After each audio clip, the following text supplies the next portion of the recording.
അഫ്സലെ അത് കൊടുക്കല്ലേ, ആകെ 5 കിറ്റേ ഉള്ളൂ. ആൾ 5 ഓർഡർ ചെയ്തിട്ടുണ്ട്. അയാളല്ല ആദ്യം വന്നത്. അവന് കൊടുത്തിട്ട് കാര്യമൊന്നുമില്ല, ഇയാളെ കൊണ്ട് നാളെയും പ്രയോജനമുള്ളതാ.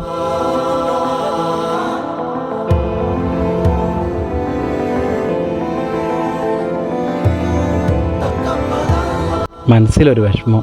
അത് സാരമല്ല. നമ്മളൊരു ഇഫ്താർ വെക്കുന്നുണ്ട്. ഞാൻ വിളിച്ച ബ്രദർ വരുമോ? ഞാനെങ്ങനെ? എൻ്റെ ഫ്രണ്ടായിട്ട് വന്നാൽ മതി. പാടോ വാ. അനീഫ്ക എൻ്റെ ഫ്രണ്ടാ.